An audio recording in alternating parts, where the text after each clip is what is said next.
It's just saying connecting. Awesome. Yep. Thank you everyone for joining in.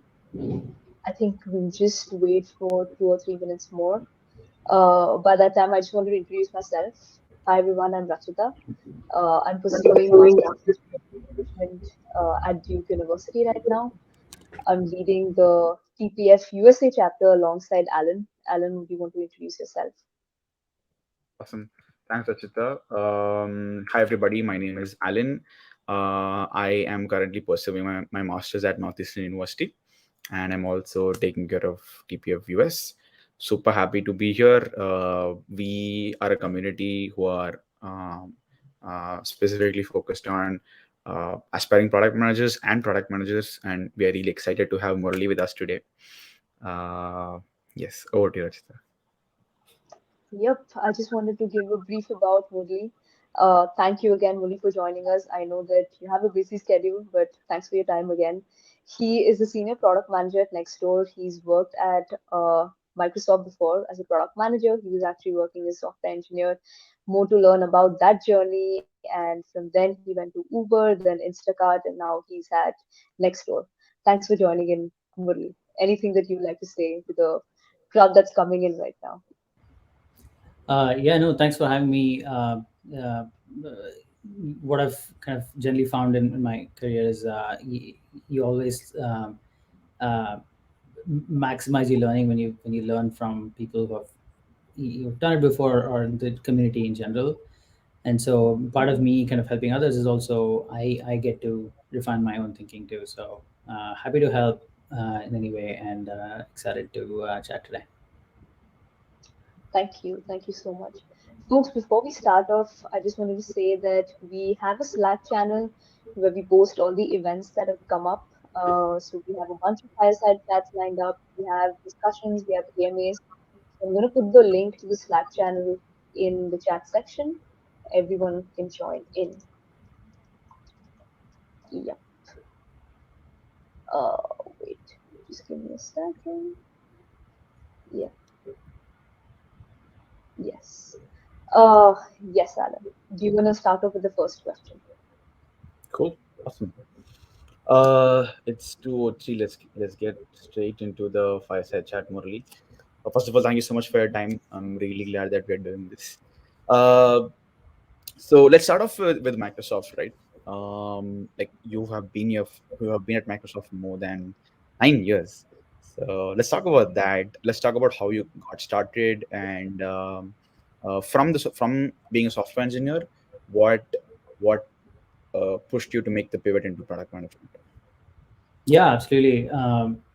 So kind of my background is I'm originally from Bangalore in India, and uh, growing up is like pretty much this was back in like 2006 2004 when I was like in school, and 2008 when I graduated. Tech in general wasn't that kind of well known yet. It's still kind of very much in its infancy back in India. And so my goal through studying, I took up computer science engineering, and my goal throughout my education was just find a job at the end of my education. And so traditional paths, yeah, where I yeah, graduated and then interviewed a bunch of companies, landed as a software engineer because that was kind of the default path once you do computer science engineering.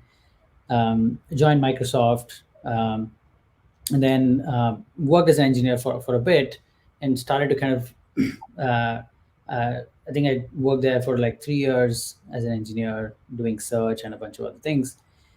And one of the teams that I was working on, we didn't have a PM, and PM in general was not a well-known concept back in 2008. Um, and so when I was kind of working on the team, there wasn't a product manager, and so we were a group of 5 people, all of us engineers, and we were kind of figuring out what to build. We were talking to users, understanding what their needs were, and building it out and getting feedback on it. And so it just happened organically that I discovered that there is this discipline which has to do all with figuring out what to build, thinking about why to build it, thinking about users, connecting with them, and also thinking about how it aligns to the business. And so um, I was more and more passionate about it as I was doing it, and I realized that that's what I want to do as a full time job. And that's how I realized that there is a discipline called product management. And yeah, so because I was an engineer, I it kind of worked out in my favor. If you talk to like product managers in general, I think I was telling uh, Ruchita maybe earlier, which is like, lot of times PM career is very non-linear, right? So it's like no one has very small percent of people have like a traditional path. It's like you graduate and then you become a PM, and then you grow. Lots of people have a very non-linear path where they come from some other discipline, whether it's engineering or marketing or data science, design.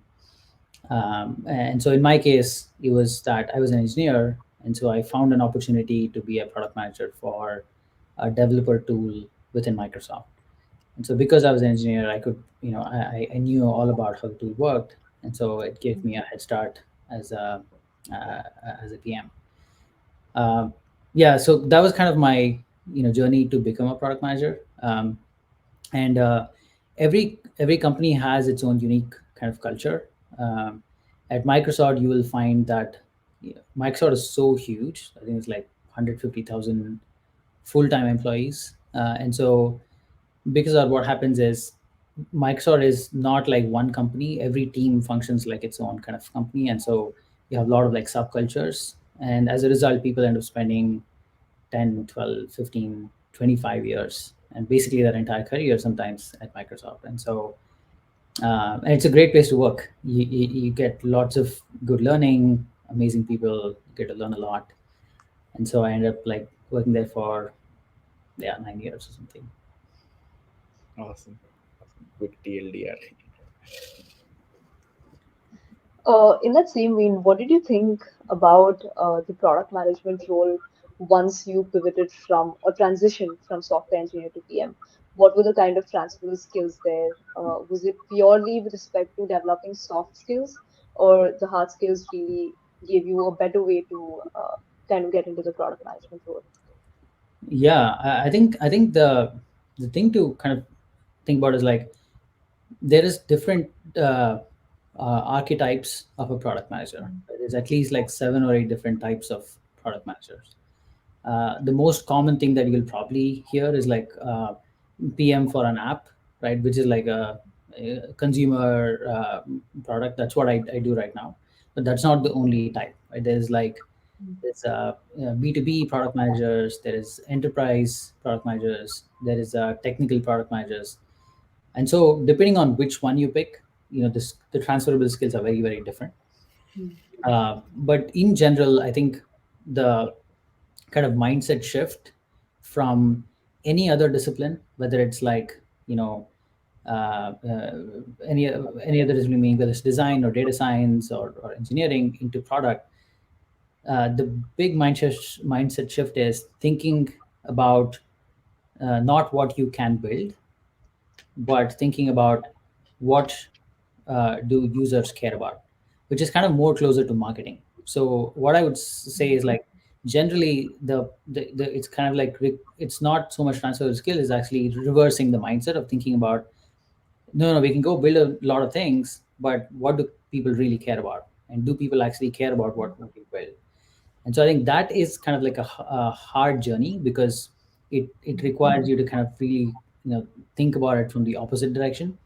Everything that you do on a day-to-day basis, if you're not a product manager, is you have a task and you figure out what's the best way to build it, right? What's the best experience I can design, what's the best insight I can get from data, or what's the most efficient way I can implement software, right, depending on which system you're in. But then as a product manager, you're actually not just thinking about what's the best way to build it, you're actually thinking more about what's the best thing that customers care about.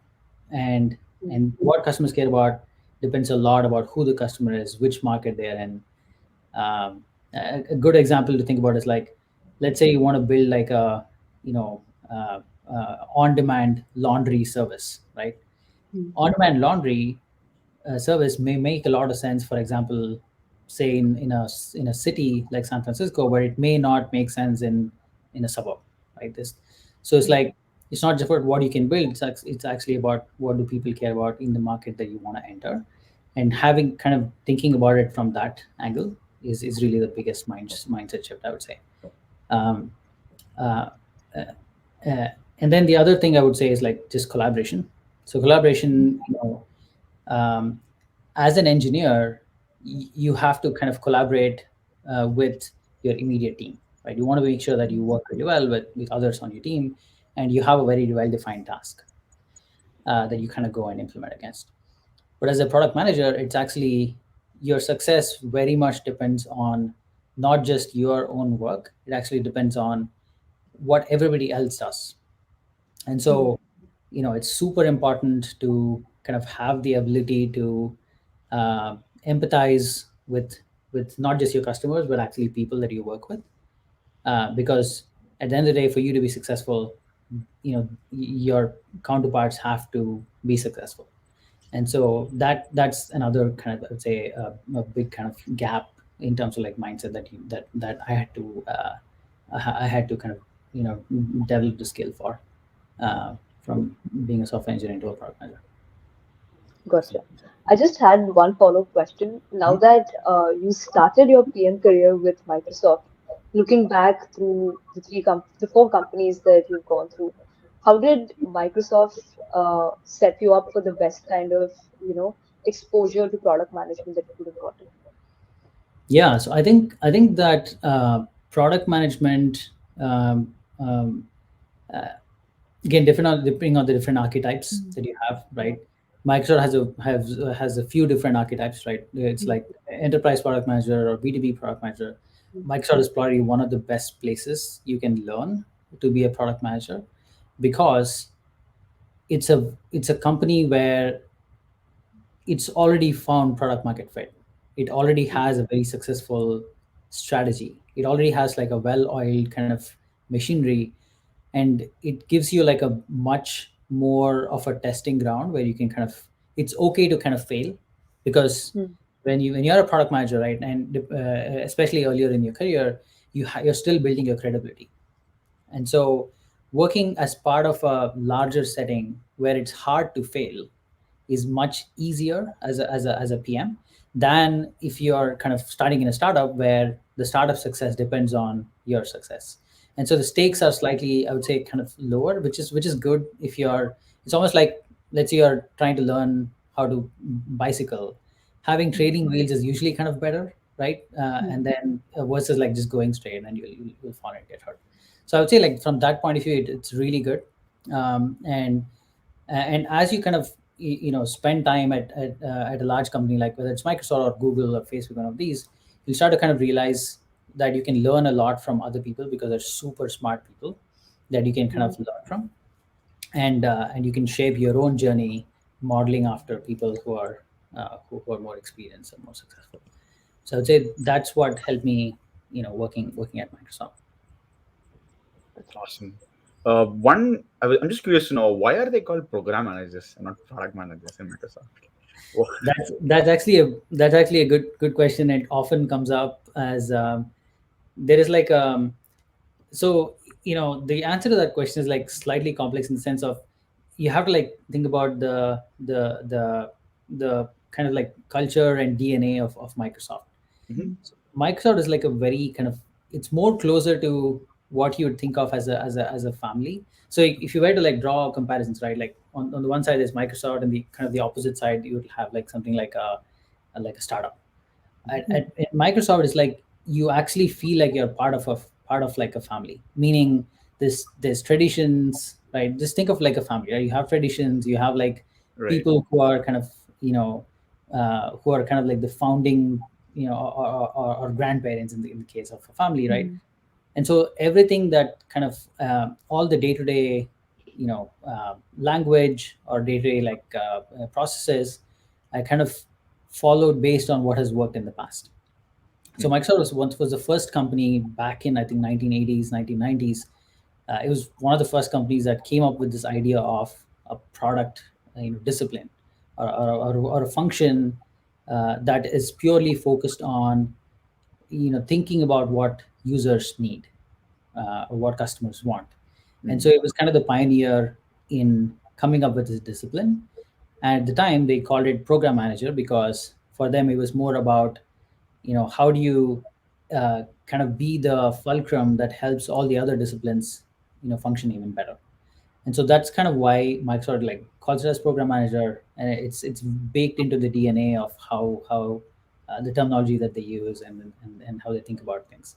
No, But the role is very very sorry broad. to cut in, but I was under the assumption that as it's named program manager, is it necessary that the PMs are responsible for execution, like what TPMs do, what program managers do? Is there a little bit of overlap in that as well? In the role? Yeah, so I would say like as a whether it's a program manager or product manager, right? Like depending on the type of company and type of team, the kind of boundary between how much are you closer to execution versus away from execution really depends on the team. So within Microsoft, and that's true generally speaking in any company, but especially at Microsoft as well, there's different teams where uh, PMs are running sprints, right? So they are actually on top of tasks, and they're helping make sure that everything is going according to schedule.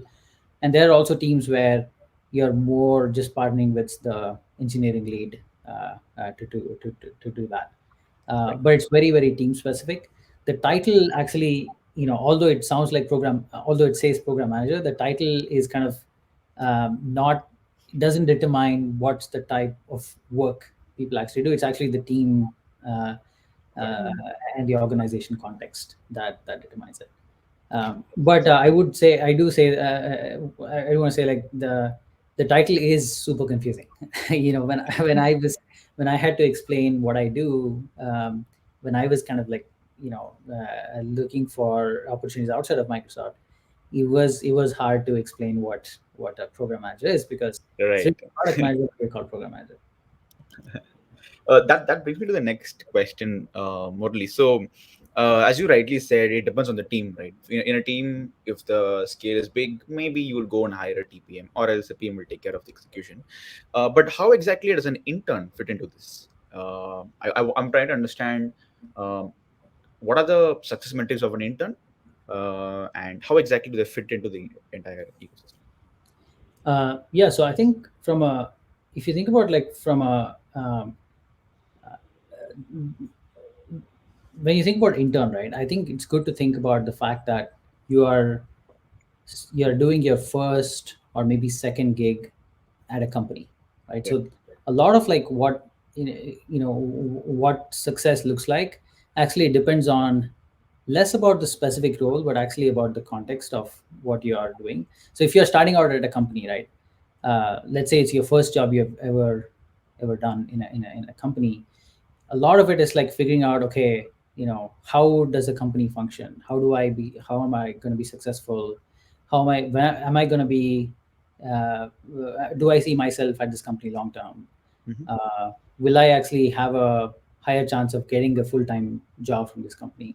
All Mhm. of those like are kind of common regardless of which discipline you're in, whether it's product or engineering. I think if you're an intern, that's kind of what you care about a lot. Right. um, and I would say that the one differentiator I would say is like larger companies like Microsoft, or I think Google, Facebook, some larger startups as well. They have um, an associate product manager role, where it's not necessarily like an intern, but it's more like for people who are starting out as PMs. And so I think that's something that to think about. Um, a lot of these also larger companies, as a PM intern, you also have like a much more defined scope. Like for example, you could be like a PM that's responsible for one single page of the website, and it's your task to go and optimize the page, for example. So it's a very well defined task. So interns kind of have that works really well, because you only have like 8 weeks or 12 weeks or whatever to kind of deliver things, and Yeah. and that works out in your benefit as an intern. Yeah, just to follow up on that, out of all these years as a PM, do you remember, like, I mean, where, did you have a kick as intern? Do you remember about the person? Any traits that these successful interns have, which were Yeah, really I actually do remember a few folks. Like I've worked with like amazing people. Mm, One of the things that I've seen in my career is like most people I've worked with are much more smarter than me, so I have kind of learned from them. Same is true for some of the interns that I've worked with. Um, and I think the one of the traits I would say as an intern is actually a couple of traits. One is um, as somebody who's like starting out, people have lots of ideas, right? They're like super energized. They're like, I'm gonna kill it at this job, and I know exactly how I can do it, and they have a lot of energy, which is why you get hired in the first place, right? You want people who are super motivated. yeah. But then the kind of the other side of it is, because you have like all of these great ideas, right? It's harder to kind of understand and empathize with how or why certain decisions have been made. And so what I mean is, a big part of being successful, whether it's a PM or any other job, is actually at the end of the day people, right? You need to be able to convince the hiring manager or the hiring team to say, okay, this person is an amazing person to work with. And so I think the best interns I've seen are folks who are able to empathize with the team, and while they have like amazing ideas, they figure out a way to collaborate really well with others and kind of absorb mhm, from from other folks. Uh, Still kind of contribute, still have like a lot of great ideas and actually make an impact. At the same time, also be kind of very open to learning and understanding from others. So I would say like that's one big differentiator, which mhm. will help, which will help folks kind of uh, be very successful. Gotcha. The next question that we had was during your 6 years at Microsoft as a PM, uh, was there some project that you were really proud of? One project or maybe one product which really defined your experience at Microsoft?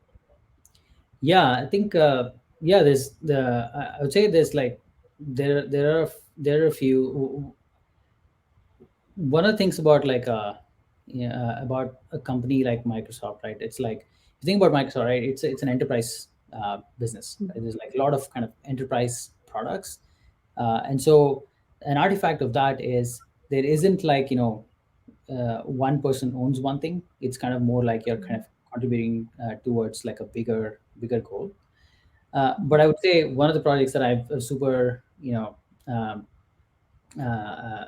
excited to work on is this thing called conditional access, which is like, if you're uh, if you're any kind of business, right? Big portion of the and if you're like a business that is about information workers and people who have like devices, a big challenge is ensuring that data is secure, right? So if you think about like any company, like let's say a semiconductor company that contracts with Apple, right? Data is super important for them. You cannot afford leaking any data, and so Microsoft actually provides solutions that ensure that people who have company data on their devices, um, it has safeguards in place where you cannot share it outside of your work context. So let's say you have a Mhm, presentation and you try to like copy and paste it somewhere else. Microsoft technology has a way where you can prevent that. So you cannot paste it outside of your work context. So that mhm, kind of is a very simplified way of explaining it, but it's called conditional access, which is like, how do you understand the posture of the device, who the person is, how do you mhm, determine whether it's okay to do a specific action or not? And that's kind of like a single biggest moat Microsoft had. This was like back in 2017 or 16. mhm, So it's definitely changed now. This is, I'm talking about when I was mhm, at Microsoft. But that feature was extremely successful in ensuring that Microsoft's kind of position as a security provider uh, mhm, uh, was kind of strengthened amongst the customer base. So that's a feature that I'm super. It's extremely powerful, and it was a great learning experience for me as well. Thanks, Murali. Awesome. Let's move to Uber, Murali. I'm curious to know. We just spoke about how you had a tough time talking to people about explaining about program management. So I want to know what are the few things that you had to unlearn and relearn again as a PM, and how did it help you to think better at Uber? I also want to talk about interview prep, but we'll talk about that in the end. Let's talk about the transition from Yeah, MSFT to. sure. Let's do it. I would say that the biggest change from uh, kind of like company like Microsoft to a company like Uber is has to do with the culture of the company, uh, and that's generally what you'd find especially as a product manager. Less so in other disciplines, but especially as a product manager, a lot of work actually depends on the culture of the company, because the culture of the company determines how you think about product, how you think about process, how do you think about success.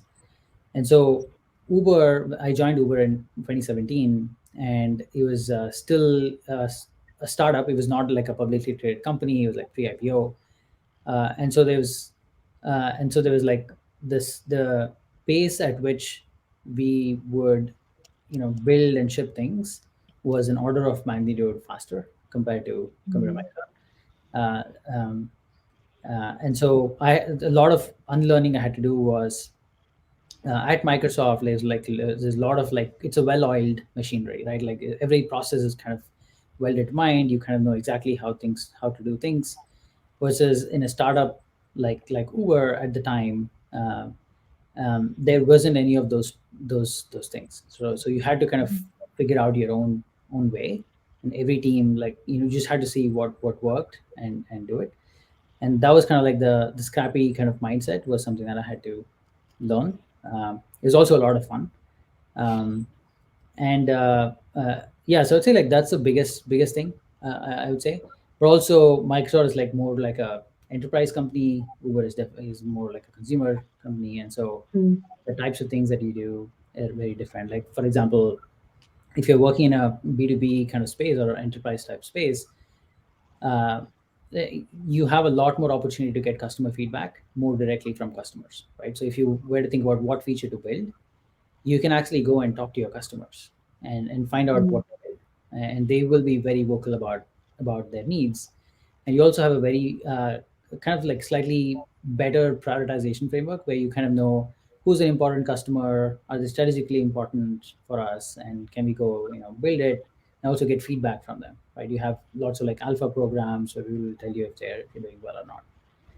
In a Mm. consumer company, it's very different, right? You have to rely this thousands of customers or potentially millions of customers, and you need to kind of figure out how to get customer feedback from them. And so you rely a lot more on things like experimentation. And so there's like a Mm. lot of another big change was like, how do you think about getting feedback from a large number of customers? How do you run experiments? And how do you just generally think about consumer product, which is very different than enterprise. So yeah, that was another, I would say, big uh, kind of like learning curve uh, Mhm. that I had to pick. Got it. Um, I think we want to move on to Nextdoor. At TPF, the product folks, we value community a lot, right? And you transition from Uber onto Nextdoor, keeping in mind that community is a big factor of Nextdoor. So, what was that transition like, and what was your mindset behind the transition? Yeah, actually, from Uber, I spent a year at Instacart, which is like an online Yeah, yeah. grocery app, and then I've been at Nextdoor for like 3 months or four months now. I Mm. joined like early this year, um, and it was really kind of a few things. One is um, uh, Nextdoor is kind of basically helping neighborhoods be more successful, right? We want people to be part of an active community within their neighborhoods. Yeah. And so when I think about my own neighborhood, I actually saw some challenges that needed to be solved for me as a person in a community, regardless of whether it's next door or somewhere else. Like for example, when I have an issue with somebody that needs to clean, that I need help, helping me with my backyard, or someone helping me with the fence or something like that, it's really hard to kind of find somebody to do that today, versus if you kind of go back in time, like when I was growing up back in India, I could just go and ask my neighbor for help. I could just go and say, hey, can you just give me a hand? Or I knew kind of people. And so the need to have that type of community is huge, and that problem resonated with me quite a bit. And so and Nextdoor is kind of like solving that exact same problem. And as I spoke to people, within Nextdoor, they were just, it blew me away. The kind of people that work there, and so I wanted to kind of be part of that team. Uh, and that's kind of how I joined Nextdoor. Um, and yeah, every day like I'm learning a lot from amazing people. So it's great. Any I challenges that you've come up with so far that makes it? Uh, I would say like it's a little bit. I'm still like very kind of new. Like although like 4 months, it's coming up in 4 months, it's quite a lot. It's new, but I'd say the biggest challenge is, I think, has to do with how different companies operate, right? How Microsoft operated was very different than how Uber worked, and it was very different than how Instacart worked, and it's very different than how Nextdoor works, as well as like the type of market, right? Microsoft is all about enterprise, Uber is like ride sharing or Eats, Instacart is like a grocery delivery, and Nextdoor is like community, right? And so like what you optimize for is very different in all of these, and so like learning about that, I would say, is a fun challenge. But yeah, at the end of the day, it's like it's a lot of fun, and so I'm very excited to be part of the company. let's do something impromptu. It just came to my mind right now. Are you part of which team next door to Murali? Because I want to talk about how students can make the most out of next door. Just wanted to know, are you okay? I'll just say the question. We'll see. It doesn't matter. You're still a PM there. Sure. So I was thinking, in the US, there are a lot of cities which are known to be university avenues where students live more, right? And I'm pretty sure that those neighborhoods should be on next door. And students love free things, free food, free this, free that. Is there something that they can do with that? Is that in your backlogs? Thinking about it, any thoughts on that? Yeah, absolutely. Next door, I would say, I do want to caveat that because I'm just 4 months in the company. I Yeah, My opinions are my own, not next door's opinion. yeah, I do want to call that out. But I would say like next door has like lot.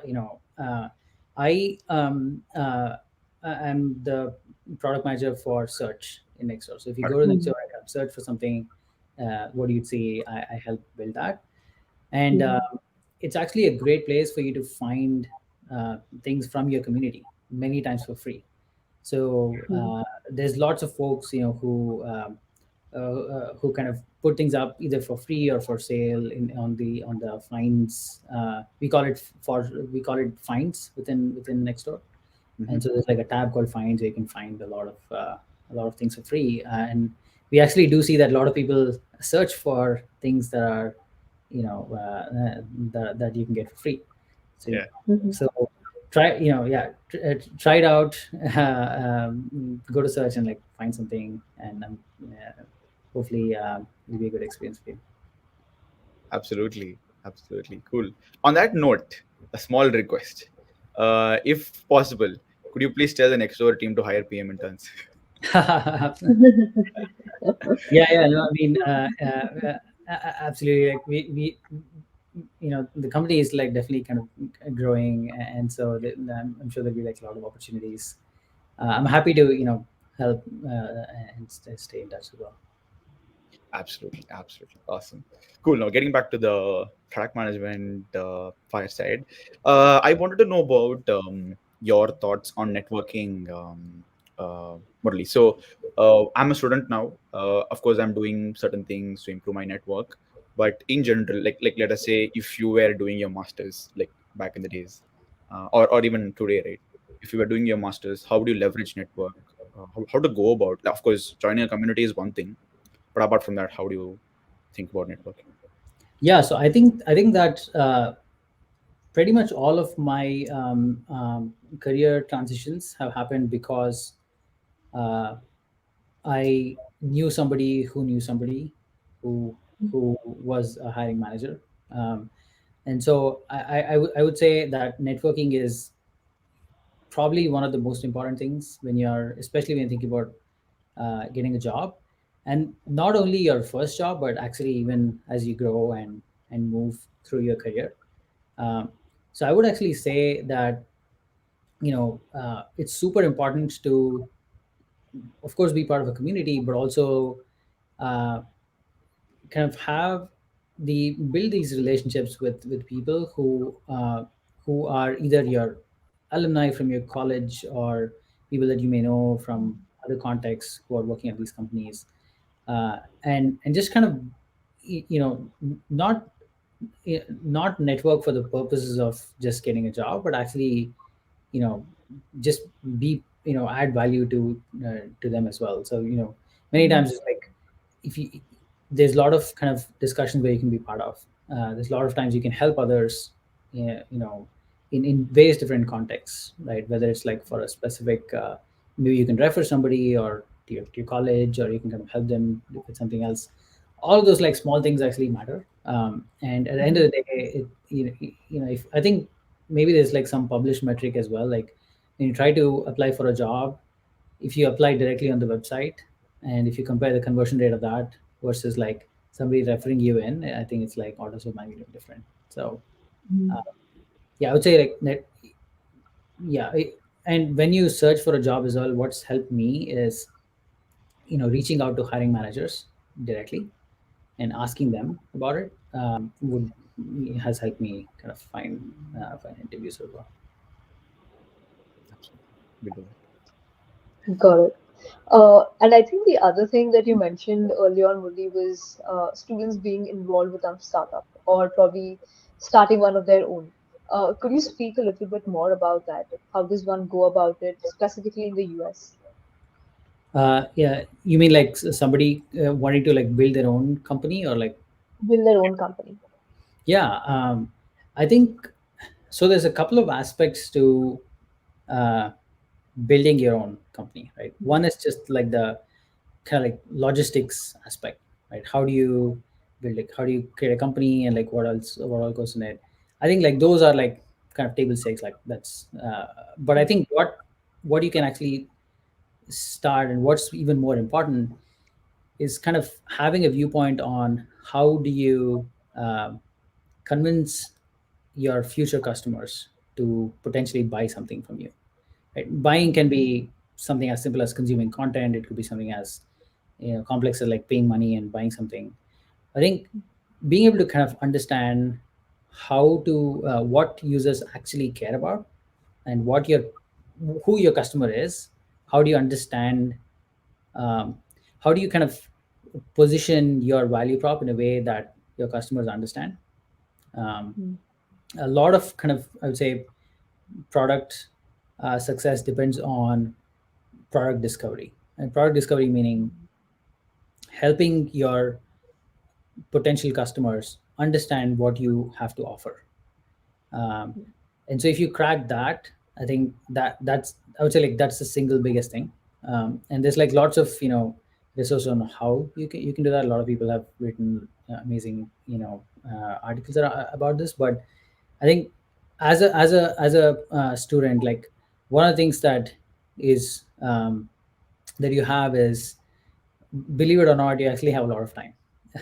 Mm. As it may not feel like it, but you actually do have a lot of fun. As you kind of grow in your career as well as like personally, right? Like lots of things change, and your time becomes more and more limited. And so as a Mm. student, like if you have a lot of time that you can kind of use to learn about these things. And I would say, regardless of whether you want to build a company or not, my advice would be like to start something, right? Have Mm. try to kind of sell something to your to a small group of people. It could be anything, right? It doesn't have to be like a product. It could be selling a course or selling, building a community. You're doing some part of it with the product folks as well. That experience is super helpful, not only because it shows up on your resume. Sure, that's like small aspect of it, but more importantly, as you do it, you'll kind of get that, build that mindset around how do you position something to your customers in a way that's compelling enough for them to take action. And kind of building that kind of like the marketing muscle, I would say, is super important, and will go a long way, especially in product management. Absolutely. I remember a podcast from Naval Ravikant's founder of AngelList. I remember once he said that while he was building AngelList, he would think that his value per hour is around $2,000, which was insane. Because if you see interns, I think the most we are paid is $60, and full time maybe I don't know 100 but 2,000 is like 10x that amount. The key point what I understood out of that is he valued his time more than anything else. So his thought of time, his valuation of time was different, and I think the sooner we students understand that, it's better.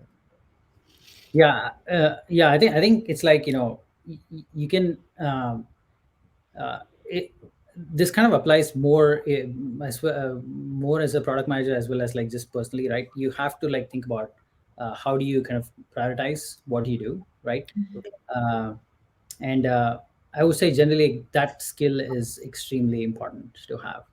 Yeah, of course, as a product manager, like on a day-to-day basis, you're constantly prioritizing what to do versus not. But I think doing that like personally is important.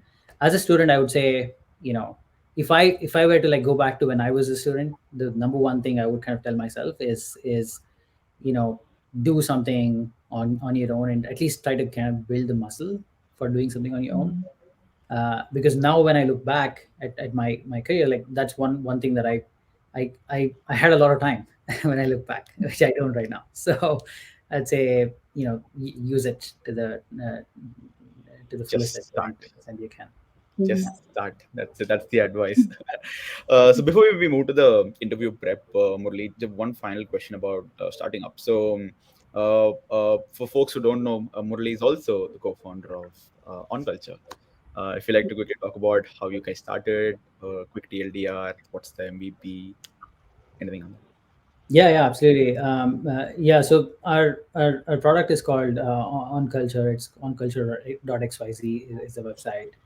And um, uh, me and my co-founder, we were thinking about like lots of these challenges. One of the things that is happening now in the economy in general is what happened to kind of like gig workers with some of these companies where people actually spent a lot of time doing the work for companies, whether it's Uber or Lyft or any of those companies. There's like a big difference in the upside that the company got versus the gig workers got, right? So you drivers and spend a lot of time delivering value, and then the value that they get out of it is not symmetric to the amount of effort that they put in. And so the same thing is happening today in the creator economy.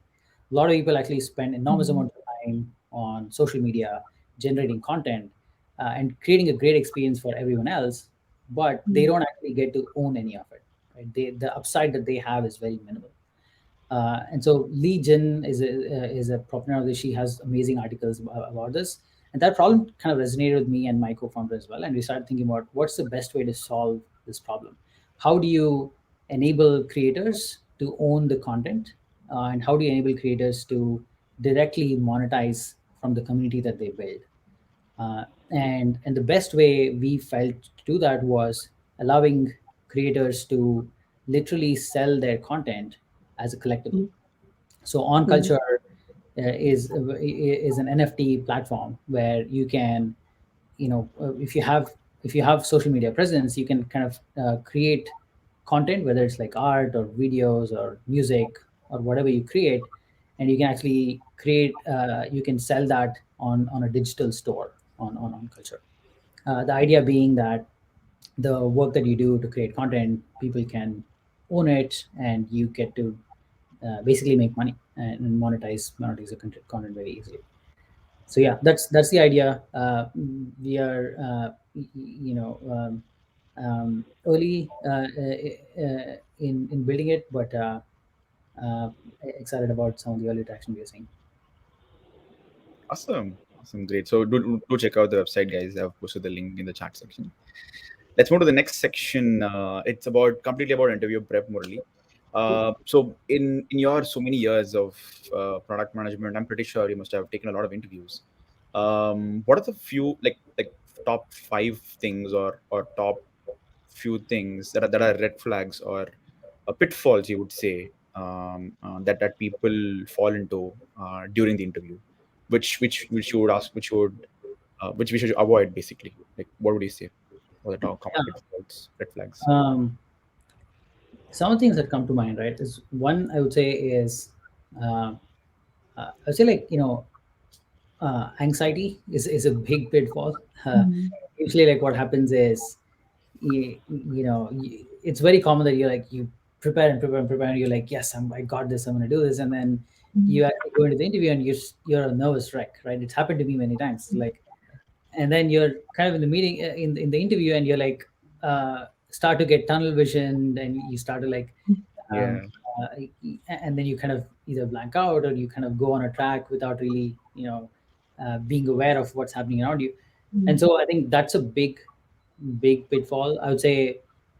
It's a big factor of failure for many interviews as well, is if you're super nervous, it kind of cascades into other things.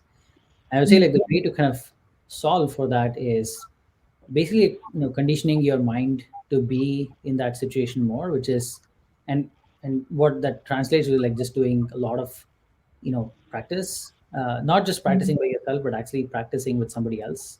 Like, put yourself in a situation where you are doing interviews. And if you do it enough number of times, it's like, getting on a video call, right? When initially, if you think back to your first or second video call, it was pretty awkward, right? It's like, you kind of don't know how, if the lighting is okay, or if you're like sitting properly, or if you're talking properly. But nowadays, it's like just second nature. Video calls are like kind of how you do everything. uh, and so interview is similar, right? Initially, if it's your first time, second time, you kind of obviously be nervous about it. If you do it enough number of times where it's just natural, um, I think that's, I would say, the biggest thing I would advise. um, the second kind of pitfall, I think, is around, um, especially when you're preparing for a product interview, right? There's like lots of great advice on how to answer questions, and all of them have to do with structuring your answer, right? Structured thinking, or how do you present your answer in a structured way. And there's a lot of frameworks for that, right? Circles is a popular framework. There's many others as well, similar to that.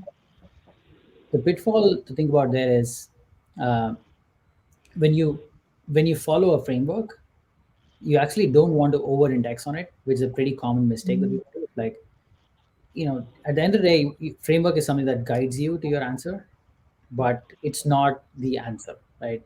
If you kind of over index on it and just say, okay, this is the framework and this is what I'm going to do, that kind of usually does not end up in a good cohesive answer. So, like, and again, it comes back to practice, right? If you use the framework enough number of times, you get to a point just mentally where the framework is kind of almost in the background. It's natural for you, and you just start to like think about, how do you use the framework. uh, so I would say, like, that's kind of the second biggest pitfall, that I would say. And I think the third one is like, uh, lot of like interview success has to do with, um, can you you know I can you do well in that given amount of time, in that setting, right?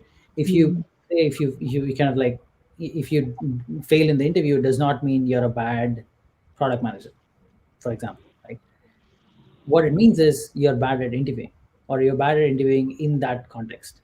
And so, and what that kind of translates into like advice is like, you have to be like super aware about what the company cares about, and what how the interviews are going to be structured, and getting as much information about that and preparing for it will help you a lot. Like the way, for example, Facebook interviews is very different than how Microsoft would interview. It's very different than how Uber would interview, or very different than how some other company would interview. Right. So we kind of understanding what is required, what's the company actually cares about, what is the culture of the company, and tuning your responses to that is another super important thing. Um, I know you asked for five, but I'm like the next one is kind of probably what I'm going to say is the other thing is like, um, failure is part of the process. I know it's like Mm. kind of like it's a cliche, like a lot of people say failure is okay, but when you're actually in the thick of things and you actually go through like two failures, three failures, four failures at a time, Yeah. it's okay. It doesn't. It's everybody kind of There's very few people who just crack the interview in the first shot, right? Lots of people, myself included, have failed numerous amount of times, and so I think just putting it into practice is hard, but you have to kind of keep telling yourself that just because you fail in the interview doesn't mean you won't get a good job. Um, Yes. Maybe we'll have failed at interviews Mhm. and got a job at the same company as well. So Mm. it kind of like Comes back. yeah, it should be like it's like a do while loop it's like Wow, the developer in Morley just came out. yeah, it's Do like yeah, you should just like take the feedback. If somebody fails an interview, is like, sure, I'm gonna try, sure, kind of move on to Mhm. the next one and keep trying. So uh, awesome.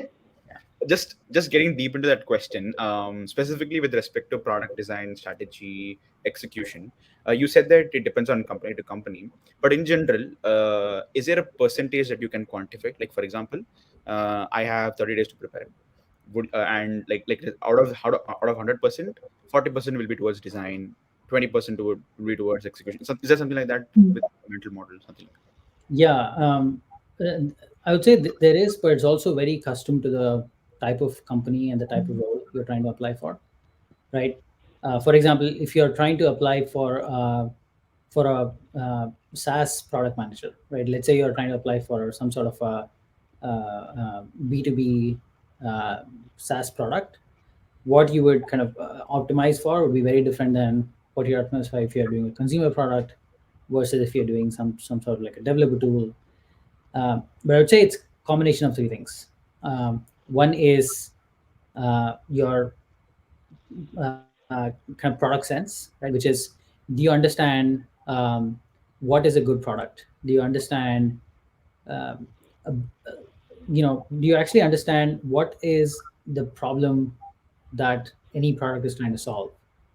Uh, and not just at a face level, but actually really understand what is the user problem. Are you able to quantify it? Are you able to like articulate it? So product sense, I would say, should be at least 30 to 40% of your prep. Um, and equally important is being able to execute, and execute meaning, do you know if you're on track or not? Are you able to figure out if you're going, if you're being successful or not as a product? And that means like, do you understand how to think about metrics? that? How do you measure success of your product? uh, and that, I would say, like, is super important. So both of them, I would say, like, together should be 60 to 70% of your prep at least. Right. um, and the rest, I would say, is about collaboration and leadership, right? Which is like, um, can you kind of um, uh, can you kind of cohesively describe how you have collaborated with others in whatever context, right? As you are more experienced, you would have more anecdotes, but it's not about just anecdotes. About, can you frame it in a way where it's cohesive enough? A big part of product management is like communication, right? If Yeah, the famous thing is like, go ahead. Sorry to cut you there. I want to ask something. So let's say in the interview, right? Will you be looking if the interviewee is collaborating with you? If not, will that be a red flag? Like, do you expect that? Is he talking to me? No, yeah, not the collaboration, not necessarily with the interviewer. Got Like, it. I think that's kind of like it's actually a good point, which is like when you're interviewing at a company as an interviewer, right? You would actually look to make it like a conversation, Yeah. right? Meaning, if you're finding that interview is like somebody they ask you the question and you're going 5 minutes without them saying anything, that's Mm, not usually a good sign, yeah. right? It's because it's not like yeah, it's not like it's not necessarily like an interview, like a TV interview, right? Like when you, let's say somebody finishes their game and you're just interviewing the coach, head coach, like what did you do well or not. It's more like a kind of collaborative problem solving, right? Are you able to bring out points that lights off things in the interviewer's mind as well? So when you Mm, say something, the interviewer's like, oh, okay, that's a good point, and that's kind of what you're aiming for, is like a conversation versus like a one-way uh, monologue. makes sense. um, Yeah. but the collaboration that I was more talking about is how have you influenced others in whatever you have done, right? Got you. Maybe a project that you did in your school, or a project that you did as part of your education, or if you have some experience, how have you helped bring your team along with you? Got How it. have you handled failure in the Mm, past? How have you convinced somebody who was not originally behind your plan? mm. um, so like those are like types of things that well, when I say collaboration, that's kind of what people would look Got for it. in your in your experience. And I would say like that part becomes more and more important as you kind of grow in your career, because you have more experience, you're expected to have more of those as well. Right. But initially I would say like really, good product sense, strategy, and execution are super important, and then collaboration is, uh, is the next one. Right. So, being mindful of the time, just one last question here, then we can move to the next question, next segment. I wanted to know, like during the interview, right? I have this experience. Like after deciding the user segmentation before going to the pain points, I realized that the user segmentation has a little bit of overlap. It's not mutually exclusive. In that case, like, what would you do? Like, would you go back to the will you tell the recruiter, hey, I'm going to think again about the user segmentation, or you'll continue to go in that path? Yeah, so I think so going back to kind of like what I was saying earlier about like the frameworks, right? It shouldn't be like a kind of like a waterfall model, right? Meaning it's not like, okay, you pick your segments and that's it, and then you go, think about pain points, and then you kind of think about solutions. It should kind of like flow more naturally, right? For example, when you think about like who is the user for my product, and how do you segment the user, the segmentation has to be generic enough where it applies to a broad base of your customers, and the segmentation must actually give you some unique insights, right? Right. Like, for example, the way let's take an example like a car, right? Let's say you have a car. The way of how would you segment different users for the car, right? Mm, One way to segment could be like just age, right? Like you age, like 20 years or 40 years, something like that. But is that more interesting, or is it more interesting to think about like, you know family versus not? If you're a family, you probably have a car seat, you design your car differently, right? So the segmentation must give you sufficient insight for you to choose different directions in your product. And so segmentation like super important in that sense. And if you pick a segment like that, then you shouldn't necessarily you shouldn't be in a situation where like, you're thinking about the overlap is okay, right? uh, so you must kind of like pick a segment that's like with sufficiently detailed for you to choose a product direction, mhm. but generic enough that it applies to a broad base of your customers. Understood. Makes sense. Awesome. Great. Murali, do you have a hard stop at 3:05 or 3:10? How long do we Yeah, have? yeah, 3 5 ish is. Yeah, I can go up to like 3 7. Yeah, I have to leave. Oh, I have to go pick up my daughter at 3:10, basically. oh, sorry, sorry. Uh, So Rachita, would you Alan, we could probably go to the audience Q&A? questions then. Yeah, perfect. Yeah, we'll do that. So we have a couple of people pasting it on the chat section. Folks, we'll be focusing on Q&A only. So if you guys don't mind, just Hmm. put it in the Q&A section. We'll start from here. We have the highest vote for Dhruvan Shah. So Dhruvan asks, I am an international student. So should I be flexible on any PM job, or should I focus more on PM roles? How to show PM and user? Okay, so his question is basically how to show PM and user research experience in the resume, as he comes from a fintech background. I hope that's the question. Yeah, I mean, if you're if you're actually if you have worked in fintech, this is there is no better time than now to Hmm. to uh, to land a PM job, because generally in the industry there's like an explosion of fintech startups and fintech companies, right? And there's enormous opportunity there. So I would say, like, you know, more than like the PM role, I would like pick the type of.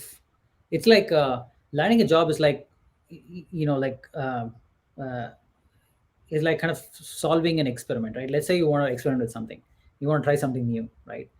Your chance of success is higher if you reduce the number of variables in your experiment, right? So say if you already have a background, the best way to increase your conversion in terms of like landing a job is find something that's related to your background. So if you have fintech experience, I would say like pick a company that's in the fintech kind of industry, and at least as your first um, interviews, apply for roles there.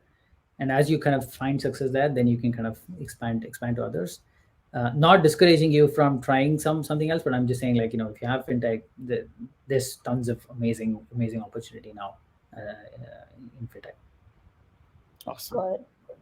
The next question is by Rajiv. He's asking, as a complete newbie to PM, what's the best strategy to bag an internship? And what's a roadmap that you should follow?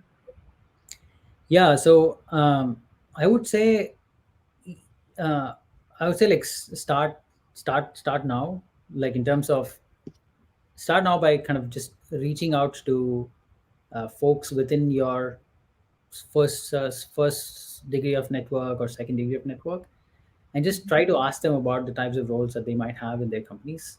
Um, like if you look hard enough, you'll find somebody in your network who's either a hiring manager or how know somebody who's a hiring manager at a company.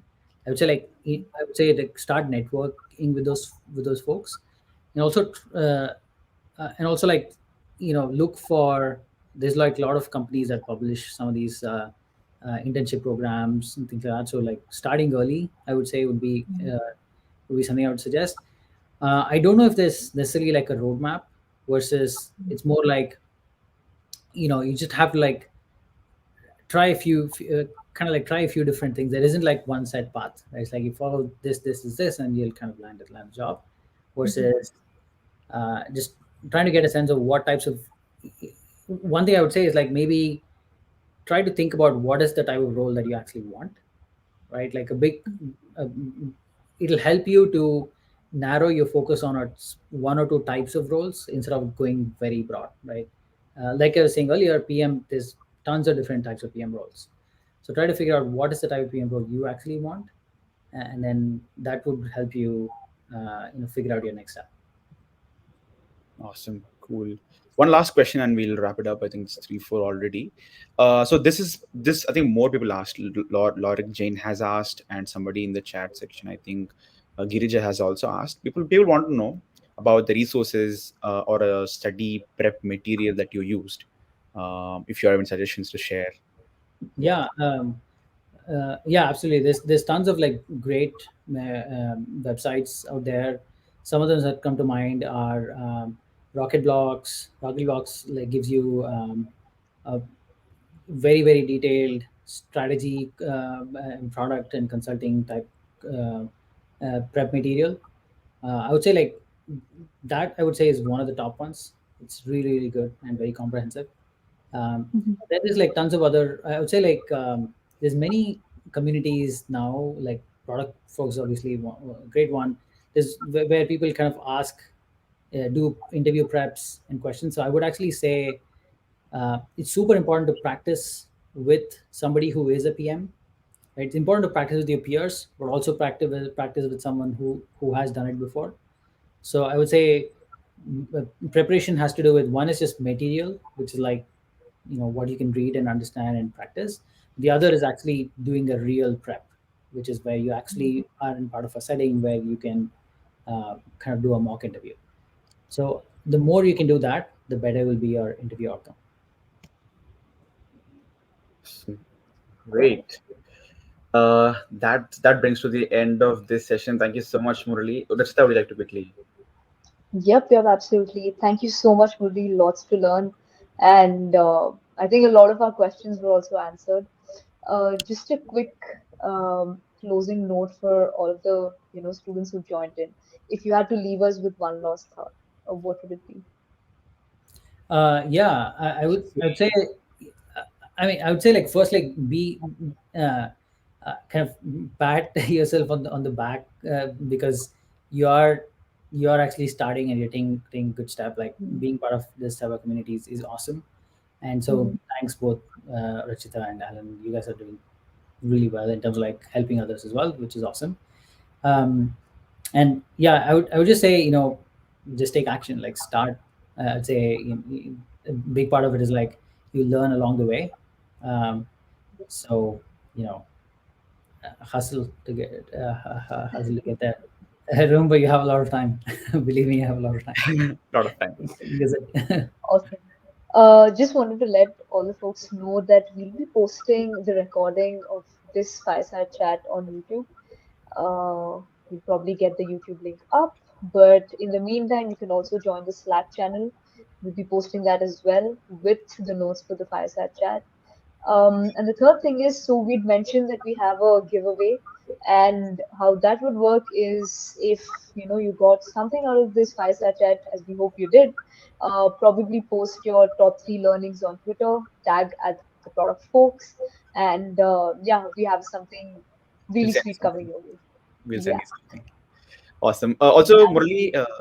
Murali, what's the best way for people to contact you? Is it LinkedIn Yeah. or Twitter? Yeah, LinkedIn is great. Um, uh, Also, you can also reach out on my website, which is muralik.co, where I Mhm. publish some thoughts as well. So, Okay. yep. Awesome. Thank you so much, Murali. Thank you so much, guys. All the best. Stay safe. We have 2, 3 more events lined up until the end of November. So Yeah. yeah, stay tuned and see you in the next one. Thanks. Thank you. Okay. Bye bye. Thank you.